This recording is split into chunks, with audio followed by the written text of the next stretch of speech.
Hi, my name is Paul Sheriff. Welcome to this demonstration of the PDSA XML Data Access Class Generator.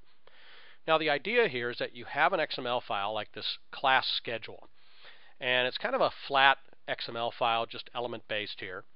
But the idea is that this is like a table in a database. And you know how you can use link to SQL in Visual Studio 2008 to create a wrapper class that will wrap up a table and give you selecting, inserting, updating, and deleting.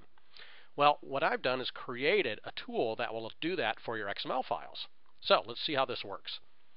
The first thing we do is we go and select that particular XML file, class schedule, and you read it in. And this brings in the structure of it and shows you the data. Okay. The next thing we can do is we can actually set what fields are required. So the class number, the class date, the class title, for example. Okay.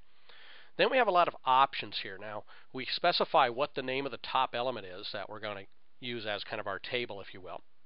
We then have, is there a field in here that's a unique key, right? So like, is there one that is, like a primary key in a table, basically? And we need this to actually generate one of these. Otherwise, how would we do an insert, update, and delete? So class number happens to be the one that I'm using. We can optionally specify an order by. We can specify the name of the class to generate.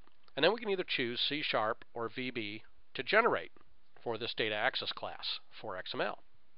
Now this particular one, the class number is an integer value, and I'd like to actually have the class generate the next higher number for me automatically on an insert. So I go ahead and choose that option.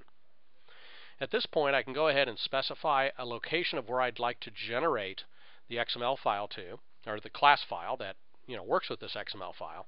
And there's one other thing it does as well, and that is that it actually will generate an ASP.NET page for me. So it'll generate an ASP.NET page that does the full add, edit, delete. So let's take a look at how this works. So I generated some code, and it puts it down into this particular location, which is right down here. And it has generated this class schedule for me here. Okay, so you can see other ones that I've done in the past. What we can do now is we can take these and we can put them into a Visual Studio project. So let's go ahead, bring up Visual Studio.NET. It has to be Visual Studio 2008, by the way, because this does use the link to XML. I'm going to go ahead and create a new website.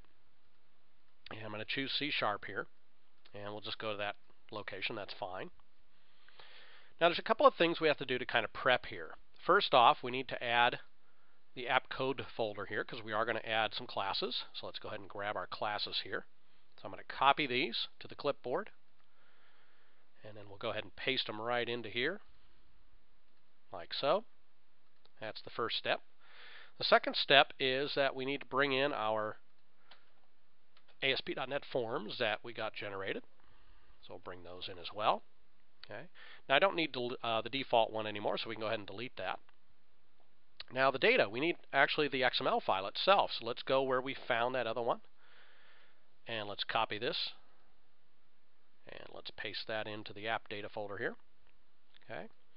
And then the last thing we need to do here is we need to add a reference. And we're going to add a reference now to our PDSA XML class library. This is required because the code that we generated uses a base class that comes out of our assembly called PDSA XML library. So we add that to our folder here. Okay. And now we should be able to click on this, press F5, tell it that we want to enable debugging, that's fine. And we get a web page that now shows us the data in that XML file.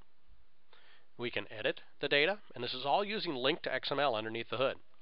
I can change that, for example, save that back. There you can see the change there. Oops, right there, that one. Okay, I can add a new one.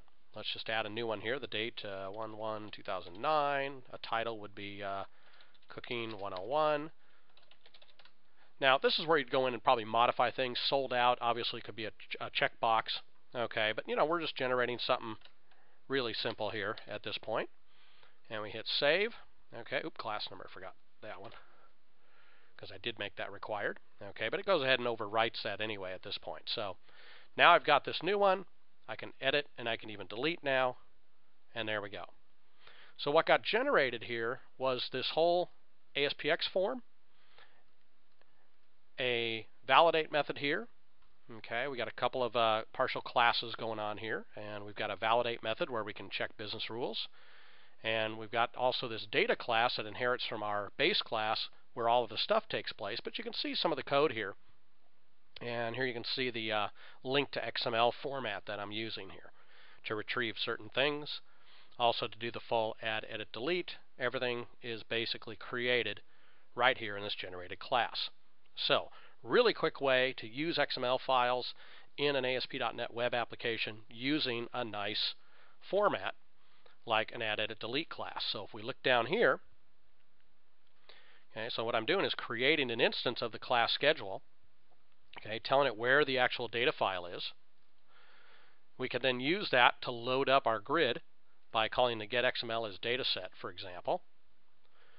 When we want to display a single entity, we again create an XML class, okay, which is the class schedule, and we call a load by unique key, passing in the key that we clicked on, right? So that class number. Once we do this, all the properties now that relate to all the elements are actually loaded in to the appropriate properties, and we have a data class just like a linked SQL. So that is the PDSA XML Data Access Class Generator. Check it out on pdsa.com/products.